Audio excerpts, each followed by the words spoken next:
नमस्कार किसान भाइयों, जेडी न्यूज यूट्यूब चैनल में आपका स्वागत है। प्याज के भाव में बनेगी तेजी, जयंत पाटिल ने प्याज निर्यात को लेकर दिया बड़ा बयान।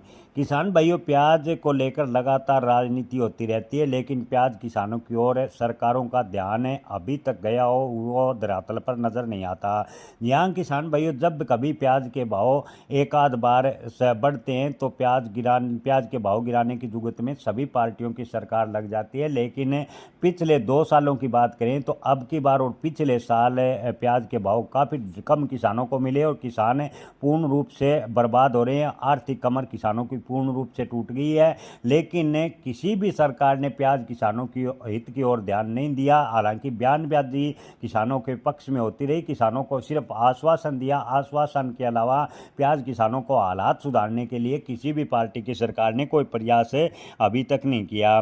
किसान भाइयों, आपको बता दें कि एनसीपी के नेता जयंत पाटिल ने बड़ा बयान दिया है कि प्याज का निर्यात रुकने की वजह से प्याज के भाव में गिरावट है। प्याज की लागत की बात करें तो जयंत पाटिल ने कहा कि प्याज की लागत 2200 रुपये प्रति क्विंटल के आसपास आती है, लेकिन किसानों को 900 रुपये प्रति क्विंटल के आसपास प्याज बेचना पड़ता है।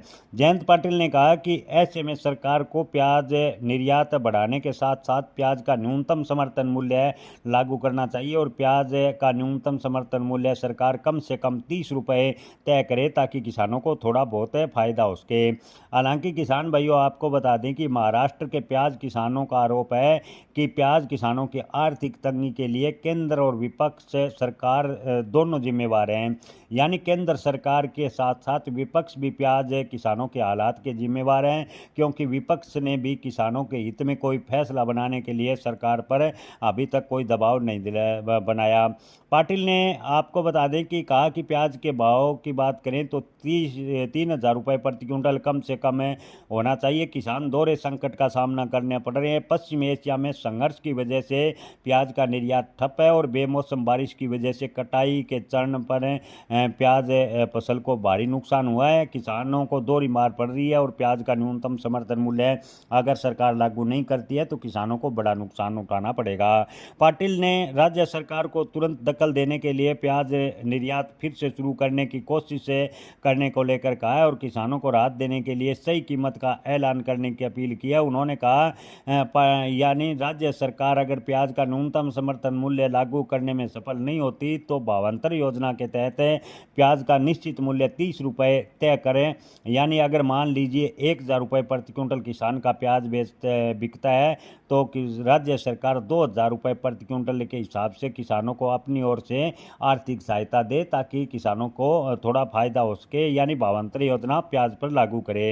एक तरफ युद्ध जैसे हालात की वजह से निर्यात रुका है तो दूसरी तरफ बेमौसम बारिश की वजह से फसलों को बड़ा खराबी का सामना करना पड़ा और किसानों को बड़ा नुकसान हुआ है। पाटिल ने कहा कि मुख्यमंत्री को तुरंत दखल देना चाहिए। प्याज निर्यात शुरू करने के लिए अन्य रास्तों का विकल्प तलाशना चाहिए। जल्द से जल्द प्याज को लेकर स्पष्ट पॉलिसी बनानी चाहिए। इसी बीच महाराष्ट्र राज्य प्याज उत्पादक संघ ने प्याज किसानों की मौजूदा वित्तीय दिक्कतों के लिए केंद्र और विपक्ष दोनों सरकारों को जिम्मेवार ठहराया है।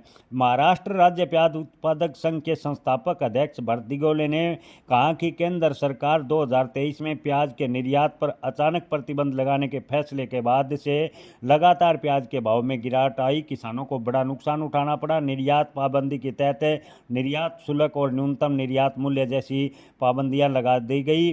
किसान नेता ने दावा किया कि किसानों में गुस्सा वर्ष 2024 के लोकसभा चुनाव में दिखा, जहां महाराष्ट्र में प्याज उगाने वाले इलाकों में सत्तारूढ़ दल के कई सांसद हार गए। किसान नेता ने विपक्ष खासकर महाराष्ट्र के सांसदों की भी आलोचना की। विकास आघाड़ी पर इस मुद्दे पर निष्क्रिय का भी आरोप लगाया।